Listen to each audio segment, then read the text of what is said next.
remember the day I turned 17 like it was yesterday. There was no cake, no hugs, no one to say happy birthday. Just a silent room in the government shelter and a worn-out bag that held everything I owned. That was the day I officially aged out of the foster system. No more homes, no more caseworkers. Just me and the world, staring at each other like opponents in a boxing ring. For years I had moved from house to house, never staying long enough to unpack my heart. Some families tried, I think. Others didn't bother. Each goodbye left a little more emptiness behind, like erosion eating away at a cliff. And now there was nothing left to hold on to. No future plan, no family to call, just the realization that I was truly alone. I kept telling myself I was free now, but the freedom felt more like exile. The shelter was gray, cold, and always buzzing with noise. It wasn't a place to dream. It was a place to survive. I worked shifts at a local diner, scraping plates and wiping tables, anything to stay afloat. School had already become a fading memory. I told myself education was a luxury I couldn't afford. People like me didn't make it to college. We just hoped for a job that paid enough to keep us warm and fed. But inside, I was bitter. I watched kids walk home with their parents, laughing, fighting, living. I sat on park benches pretending to read while really just watching what love looked like. I wondered if I had done something wrong as a baby, if that's why no one had wanted to keep me. That kind of thinking, it seeps into you, makes you feel less than human, like you're disposable.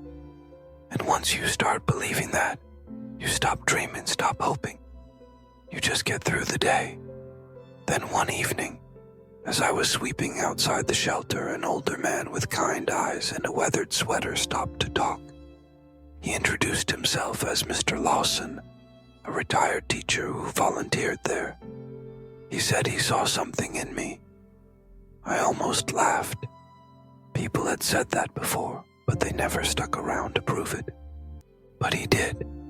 Every evening he came back, brought books, asked questions, listened. He never pitied me, and that was the difference. He challenged me, said I was smart, that if I didn't believe it yet, that was fine. He'd believe for both of us until I caught up. And something about that, it cracked open a tiny space in my chest where light could get in. Mr. Lawson became the first steady thing in my life. He wasn't loud or forceful, just persistent in a gentle way. He'd bring me old textbooks, help me fill out scholarship forms, and nudge me to finish my GED. I tried to brush it off at first, saying I didn't need school, that I just needed a job. But he wasn't fooled by my bravado. He told me that surviving wasn't the same as living, and that I deserved more than just scraping by. It wasn't easy. I was still working late shifts, sometimes skipping meals to afford bus fare. Some nights, I felt like I was drowning in everything I didn't know. Algebra, grammar rules, even how to trust someone. But Mr. Lawson never let me quit. And when I passed my GED exam, I cried like a child. Not because of the certificate, but because for the first time, I felt like I had done something worth being proud of. College came next. I got a partial scholarship and scraped together the rest through part-time work and 1,000 tiny sacrifices. The first time I stepped onto that campus, I felt like an intruder. Everyone looked confident, polished. I felt like a fraud.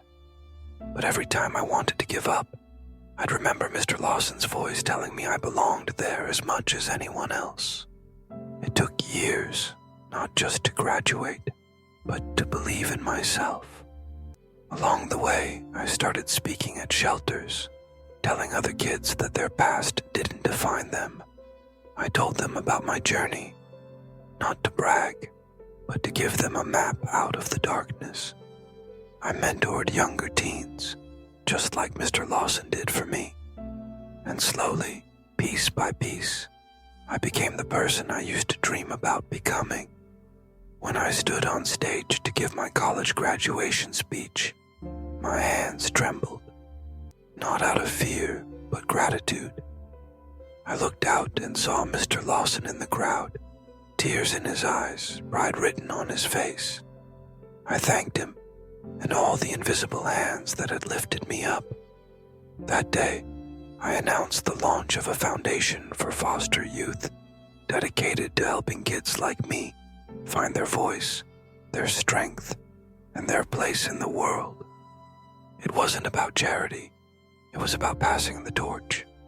Success didn't come wrapped in money or fame. It came in the quiet moments.